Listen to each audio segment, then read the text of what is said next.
Hello everyone, this is निकुंज और आप हैं योर ऑन क्लासेस के चैनल पर। और ये हमारा 10th की साइंस सीरीज़ में सेकंड वीडियो फर्स्ट चैप्टर का, जो कि था chemical reaction and equations. First lecture में हमने पढ़ा था कि कितने टाइप्स की केमिकल रिएक्शंस होती हैं, उनकी डेफिनेशंस क्या हैं, कैसे क्या होता है। लेकिन अब एक इंडिविजुअली एक एक को अलग अलग पढ़ेंगे। तो जो उसका एक सिमिलर फर्स्ट टाइप था कॉम्बिनेशन रिएक्शन। तो इस वीडियो में हम उन 2-3 रिएक्शंस के बारे में थोड़ा थोड़ा बेसिक्स जो है वो जान लेंगे। तो हमारा चैप्टर जो था वो था केमिकल रिएक्शंस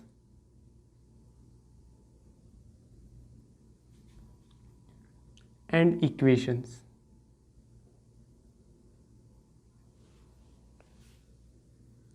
फर्स्ट, अब इसमें जो था हमने फर्स्ट टाइप जो पढ़ने वाले थे वो था combination reaction.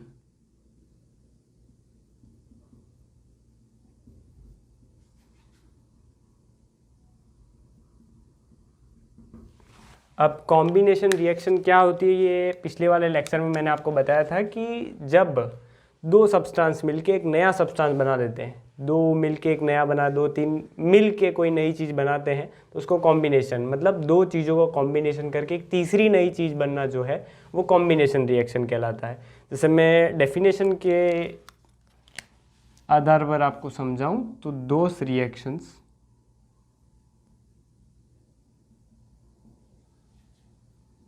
which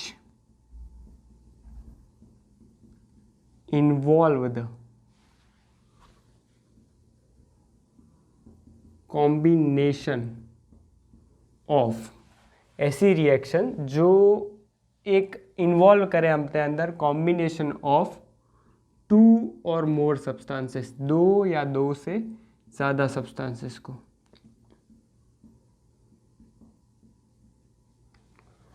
to form a new substance, और वो एक नया सब्सटेंस बनाएंगे।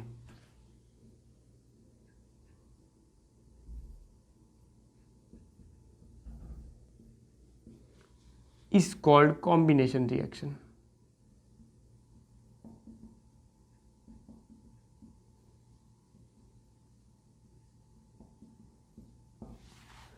अब मेनली पार्ट क्या है कि दो या दो से ज़्यादा चीज़ें मिलके कोई एक नई चीज़ बनाते हैं, न्यू सब्सटेंस, तो उसको कहते हैं कॉम्बिनेशन रिएक्शन। अब छोटा मोटा हमने कल देखा था कि इसका स्ट्रक्चर कैसे होता है। जैसे ए प्लस बी, ये जो मिल के ए बी बना रहे, मतलब कोई नई चीज़। अब ए बी आपको लग रहा है इन दोनों से मिल के बना है, और सी भी लिख सकते हैं, आप कुछ भी लिख सकते हैं, या तो ए बी लिख सकते हैं या सी लिख सकते हैं, मतलब कोई नई चीज़ बन रही है। और रिवाइज करने के लिए मैं आपको बता दूं कि ए बी जो है इस तरफ वाला, हम कह सकते हैं लेफ्ट हैंड साइड, इसको रिएक्टेंट्स कहते हैं, कल भी बताया था मैंने।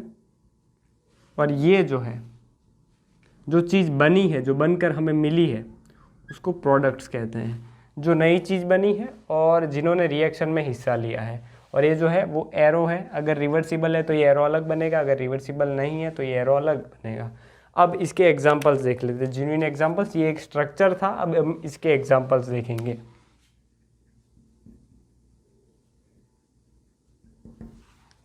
एग्जांपल्स में हम बार बार एक ही एग्जांपल्स पढ़ रहे हैं, उसी को देख लेते हैं।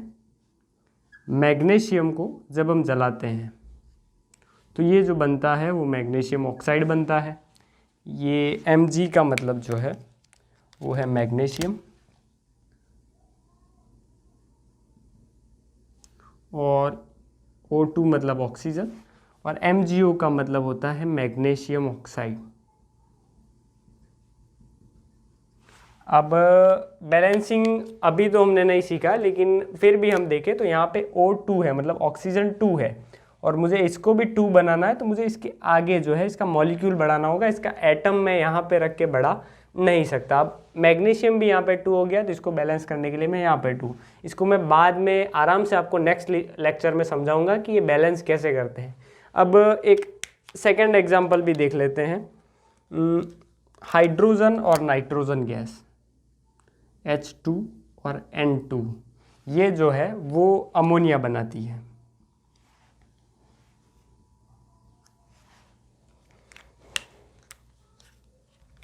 H2 का मतलब होता है हाइड्रोजन, गैस के रूप में, और ये जो है N2 मतलब नाइट्रोजन, ये भी गैस के रूप में, और ये जो है मिल के बना रहे हैं अमोनिया। ये जो NH3 जो है वो अमोनिया का फॉर्मूला है, बराबर। अब इसको भी बैलेंस कर सकते हैं हमको करना हो तो, जैसे यहाँ पे N जो है वो 2 है तो यहाँ पे मैं 2 लगा दूंगा, और यहाँ पे H3 2s are 6 बन, जैसे यहाँ पे मैं समझाऊँ 2NH3 लिखा हुआ है, तो यहाँ पे N नाइट्रोजन के जो एटम है वो तो 2 ही है, लेकिन जो H हाइड्रोजन के एटम जो है वो 3 से यहाँ पे 2 मल्टीप्लाई हो जाएगा, तो हाइड्रोजन के यहाँ पे टोटल हो गए 6।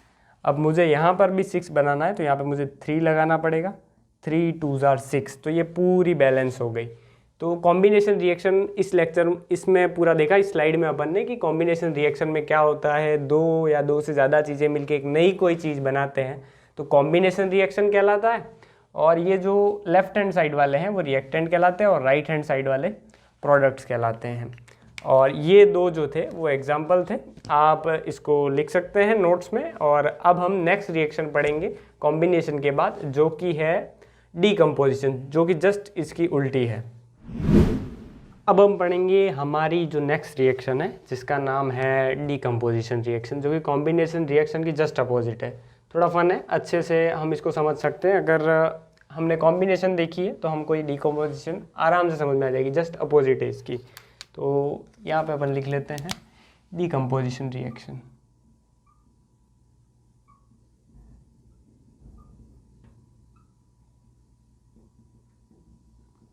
अब इसमें क्या होता है, जस्ट उल्टा, जैसे कॉम्बिनेशन में क्या होता था कि A और B मिलके AB बन जाते थे, लेकिन इसमें जस्ट उल्टा होगा। क्या होगा, AB जो है वो A और B अलग अलग भागों में बट जाएंगे, दो अलग अलग भागों में।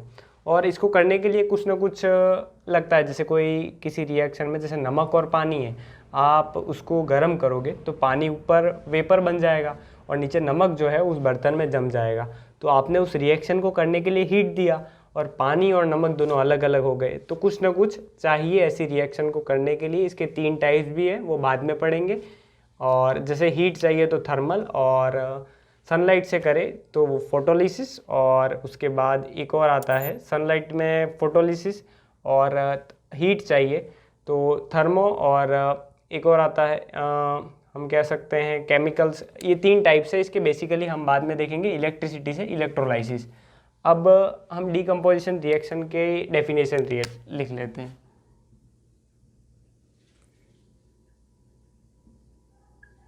Those chemical reaction in which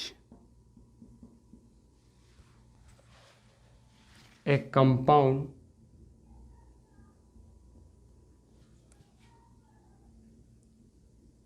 breaks down into, एक कंपाउंड जो है वो 2 और मोर सब्सटेंसेस, एक कंपाउंड जो है वह 2 या 2 से ज़्यादा सब्सटेंसेस में बट जाता है, is called decomposition reaction.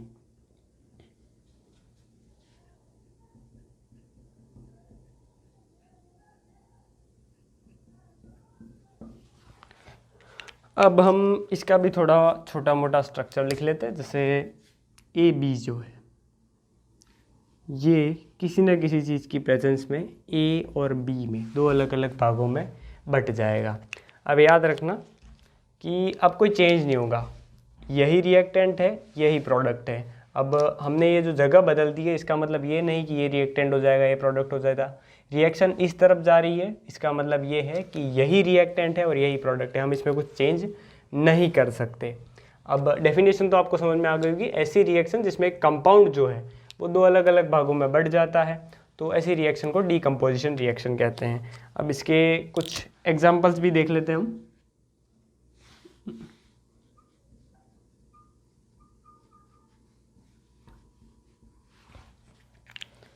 Examples में पहले तो हम देखते हैं कि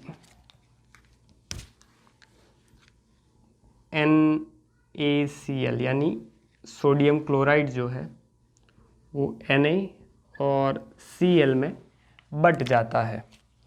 तो ये जो है देखिए हमारे लिए ए बी था और ए और बी में बट गया। इसको कहते हैं सोडियम क्लोराइड। Na जो है वो सोडियम का सिंबल है और ये क्लोराइड, Na का मतलब सोडियम ही है और Cl का मतलब क्लोरीन या क्लोराइड कह सकते हैं। तो ये एक चीज़ जो है वो दो अलग अलग चीज़ों में बट गई, इसलिए ये जो है वो डीकम्पोजिशन रिएक्शन है। एक और एग्जांपल देखिए, अगर CaOH ट्वाइस यानी कि कैल्शियम हाइड्रोक्साइड, तो ये जो है वो कैल्शियम ऑक्साइड और H2O यानी कि वाटर में बदल जाएगा। इसका स्ट्रक्चर लिखूँ तो मैं कैल्शियम हाइड्रोक्साइड, कैल्शियम ऑक्साइड और यहाँ पे ये जो है वाटर। और इसको अगर आप नाम देना चाहें तो हाइड्रोजन 2 है तो डाई हाइड्रोजन मोनोऑक्साइड भी कहते हैं वाटर का। याद रखने के लिए लिख लीजिएगा, डाई हाइड्रोजन, 2 हाइड्रोजन है और मोनो यानी एक ऑक्साइड है। फर्दर इंफॉर्मेशन के लिए इसको ये भी कहते हैं। हमने अभी वाटर ही लिखा। ये हुए इसके दो एग्जांपल्स। एक चीज़ दो चीज़ों में बढ़ जा रही है, ऐसे को डीकम्पोजिशन रिएक्शन कहते हैं। अब एक छोटे मोटे जानकारी के लिए बाद में हम इसके बाद वाली स्लाइड में हम देखेंगे इसके 3 टाइप्स कौन से हैं, इसमें क्या क्या होता है। लेकिन बताने के लिए मैं आपको बता देता हूँ कि जो डीकम्पोजिशन जो है इसके 3 टाइप्स हैं। कौन कौन से हैं? डीकम्पोजिशन जो है वो 3 टाइप से होता है। अगर वो हीट की प्रेजेंस में हो रहा है तो उसको कहते हैं थर्मल डीकम्पोजिशन।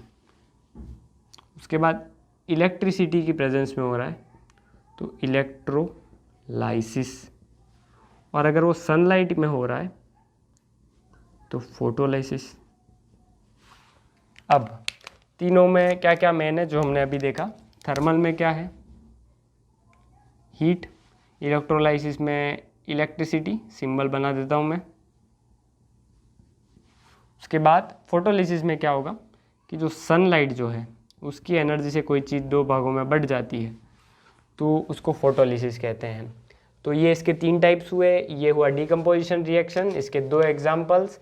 क्या होता है एक बार फिर बता देता हूँ कि एक जो कंपाउंड है वो 2 सिंपलर सब्सटेंस में बढ़ जाता है तो ऐसी रिएक्शन को डीकम्पोजिशन रिएक्शंस कहते हैं। तो एग्जांपल्स इसके 3 टाइप्स है। जो हीट की प्रेजेंस में हो तो थर्मल डीकम्पोजिशन, अगर इलेक्ट्रिसिटी की प्रेजेंस में हो तो इलेक्ट्रोलाइसिस, और सनलाइट की प्रेजेंस में हो तो फोटोलाइसिस। अब इसके बाद हम देखेंगे इन तीनों को डिस्क्राइब से। तो अब हम देखेंगे डीकम्पोजिशन रिएक्शंस के टाइप्स, उसकी डेफिनेशंस और उसके एग्जांपल्स। तो मैं यहाँ पे लिख लेता हूँ डीकम्पोजिशन रिएक्शन।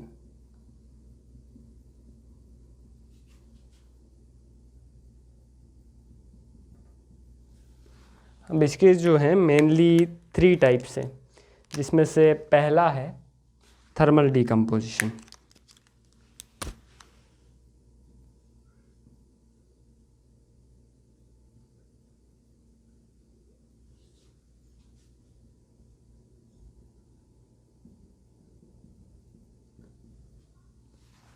अब इसमें मैं लिख लेता हूँ थर्मल डीकम्पोजिशन में इसकी डेफिनेशन क्या है।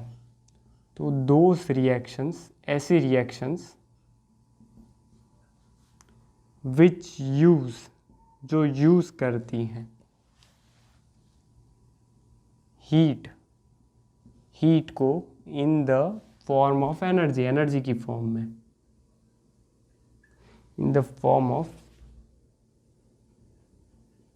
Energy for decomposition. मतलब डीकम्पोजिशन के लिए कह सकते हैं आप कि हीट को यूज़ किया जाता है। यहाँ पे ये जो लिखा हुआ वर्ड हमने हीट को यूज़ करता है ये किसी भी चीज़ को 2 चीज़ों में ब्रेक डाउन करने के, मतलब किसी भी कंपाउंड को 2 सब्सटेंस में ब्रेक डाउन करने के लिए। इसका जो है एग्जाम्पल भी लिख लेते हैं हम। एग्जाम्पल जो है वो CaCO3, कैल्शियम कार्बोनेट जिसको कहते हैं। मैं यहाँ पे नीचे इनका केमिकल नेम नहीं लिख पाऊँगा क्योंकि स्पेस नहीं है हमारे पास। CaCO3। अब ये जो है कैल्शियम ऑक्साइड बनाएगा और एक गैस लिबरेट हो जाएगी जिसको कहते हैं CO2। ये ऊपर जो है वो लिबरेट का साइन है, मतलब इस रिएक्शन से गैस निकलेगी, ये जो एरो का साइन है ऊपर की ओर।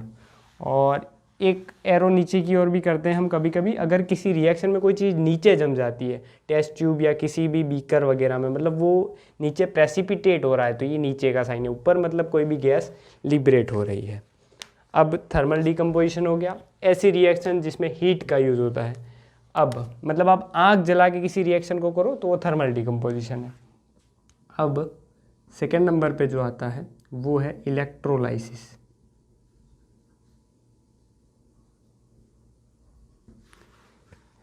इलेक्ट्रोलाइसिस में क्या होगा कि यहाँ पर डेफिनेशन सेम ही रहेगी, हीट की जगह जो है वो इलेक्ट्रिसिटी आ जाएगा। देखिए मैं लिख रहा हूँ, those reactions which use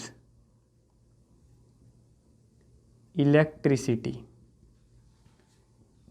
in the form of energy for decomposition। Decomposition के लिए ये जो है इलेक्ट्रिसिटी को यूज़ करते हैं। किस चीज़ को? इलेक्ट्रिसिटी को। सेम टू सेम इसी प्रकार से रिएक्शन होगी, लेकिन अलग अलग चीज़ों के लिए अलग अलग रिएक्शंस बनी हुई होती है। जैसे मैं यहाँ पे लिख लेता हूँ H2O यानी वाटर। अब ये जो है इसको हम इलेक्ट्रिसिटी देंगे। जैसे एक बात मैं बताना आपको भूल रहा हूँ कि थर्मल डिकम्पोजिशन, इसमें हीट लग रही है, तो हीट का साइन जो है वो ऐसे ट्रायंगल है एक, ये जो है इस प्रकार से एक ट्रायंगल बना लेते हैं। और अगर इलेक्ट्रोलाइसिस हो रही है तो यहाँ पे हम इलेक्ट्रिसिटी लिख सकते हैं। अब ये जो है वो H2 और O2 में बट जाएगा। H2O जो है वो क्यों? इसके अंदर से इलेक्ट्रिसिटी पास करने पर, तो ऐसी रिएक्शन को इलेक्ट्रोलाइसिस कहा जाता है।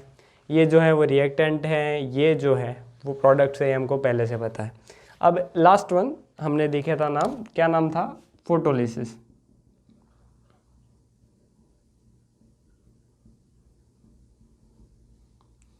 फोटोलिसिस डिकम्पोजिशन में क्या होगा,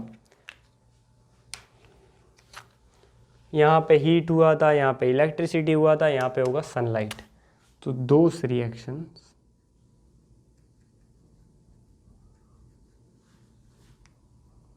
which use sunlight in the form of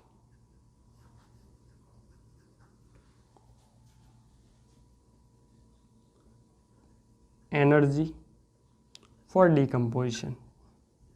decomposition के लिए ये जो है वो सनलाइट का यूज़ करते हैं। यहाँ पे हीट, यहाँ पे इलेक्ट्रिसिटी, और लास्ट वन में जो है सनलाइट। अब इसका भी एग्जांपल देख लेते हैं हम।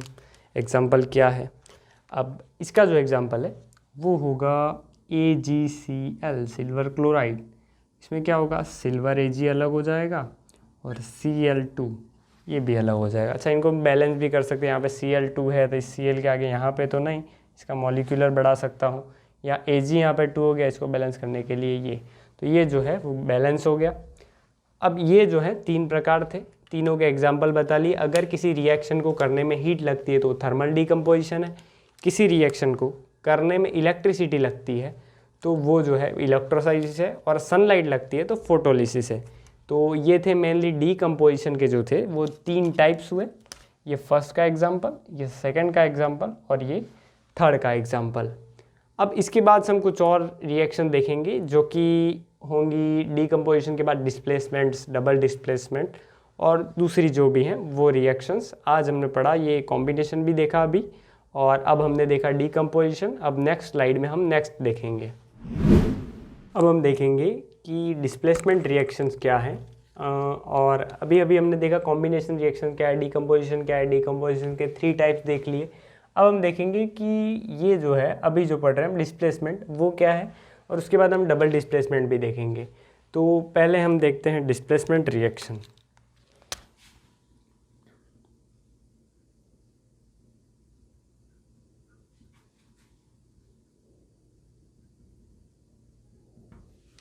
Displacement reaction. अब ये क्या है, डिस्प्लेसमेंट रिएक्शन में क्या होता है कि एक एलिमेंट जो ज़्यादा पावरफुल है वो कम पावरफुल एलिमेंट को हटा देता है रिएक्शन से। कैसे होता है ये हम देखेंगे। एक रिएक्टिविटी टेबल हमें याद करनी होगी जो हम लिख लेंगे, लेकिन अभी हम डेफिनेशन लिख लेते हैं डिस्प्लेसमेंट रिएक्शंस की। The reaction in which a more active element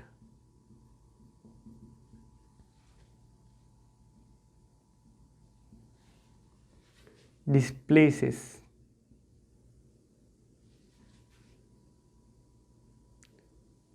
less reactive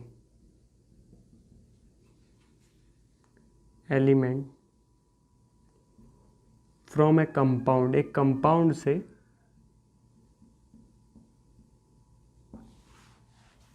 more reactive, जो ज़्यादा रिएक्टिव एलिमेंट है वो लेस रिएक्टिव एलिमेंट को डिस्प्लेस कर लेता है, तो उस रिएक्शन को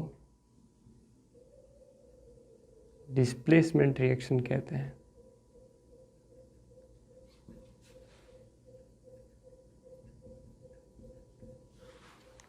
बट डिस्प्लेसमेंट रिएक्शन जो है उसके लिए हमें कुछ एग्जांपल्स लिखने होंगे।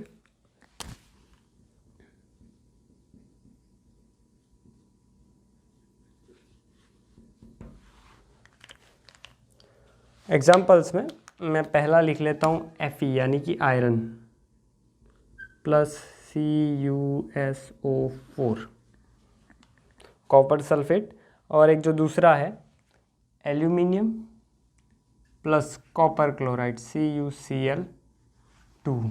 रिएक्शंस आगे बढ़ेगी। अब ये रिएक्शंस कैसे होगी, इसके लिए हमें रिएक्टिविटी टेबल याद होनी ज़रूरी है जो कि आपको यहाँ पे दिख जाएगी। अब ये जो है इसमें क्या होगा, आपको दिख रहा होगा कि जो Fe जो है वो Cu से ऊपर लिखा हुआ है, तो ये क्या करेगा कि कॉपर को डिस्प्लेस कर देगा और Cu जो है वो Fe की जगह आ जाएगा, और एल्यूमिनियम जो है वो कॉपर को डिस्प्लेस कर देगा और ये भी इसकी जगह आ जाएगा, क्योंकि ये दोनों जो है वो कॉपर से ज़्यादा पावरफुल है, इसलिए ये इसको चेंज कर लेंगे। अब देखते हैं हम कैसे करेंगे। तो Fe जो है वो इसकी जगह ले लेगा, तो आ जाएगा वो FeSO4 प्लस, अब Cu निकला है तो Cu अलग कॉपर। अब इसमें क्या होगा, Cu जो है वो बाहर आ जाएगा, एल्यूमिनियम अंदर आ जाएगा, AlCl3 प्लस Cu। अब आप सोच रहे हैं यहाँ पे 3 कैसे आ गया, ये सब था मिक्स। अब सुनिएगा, एल्यूमिनियम और क्लोरीन दोनों साथ मिले हैं। अब एल्यूमिनियम की वैलेंसी जो है वो 2 है और इसकी जो है वो 1 है। इसका बेसिक्स मैं आपको किसी और वीडियो में बताऊंगा ये कैसे बनता है। एल्यूमिनियम की वैलेंसी 3 है, तो ये जो है क्रॉस मल्टीप्लाई होगा, तो ये जो होगा AlCl3 इस प्रकार से बनेगा। तो ये दोनों हुई रिएक्शंस, रिएक्टिविटी टेबल आपको लिख लेनी है, याद कर लेनी है। और ये हुई डिस्प्लेसमेंट रिएक्शन। डबल डिस्प्लेसमेंट भी इसी प्रकार से काम करेगी। अच्छा, मैं स्ट्रक्चर लिखना भूल रहा हूँ, पहले मैंने लिखवा दिया है, फिर भी A इसके हिसाब से लिखिए तो A प्लस BC, तो यहाँ पे ये जो चेंज हो जाएगा वो हो जाएगा AC प्लस B। अपनी जगह डिस्प्लेस कर लिए, B ने A के साथ, A ने B के साथ, ये जो है जगह चेंज हुई, तो ये हुई displacement reaction. More active element जो होगा, जो ज़्यादा एक्टिव एलिमेंट है वो लेस एक्टिव एलिमेंट को अपनी जगह से हटा देगा, तो ऐसी रिएक्शंस को कहते हैं डिस्प्लेसमेंट रिएक्शंस। तो हम नेक्स्ट वीडियो में डबल डिस्प्लेसमेंट को पढ़ेंगे। डिस्प्लेसमेंट आज हमने पढ़ी, कॉम्बिनेशंस पढ़ा, डिकम्पोजिशन पढ़ा, उसके 3 टाइप्स पढ़े और डिस्प्लेसमेंट पढ़ी। अब नेक्स्ट वीडियो में हम जो बाकी रिएक्शंस बची हैं उनको पढ़ेंगे।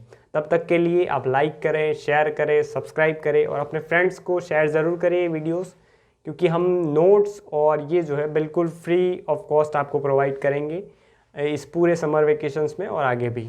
Thank you.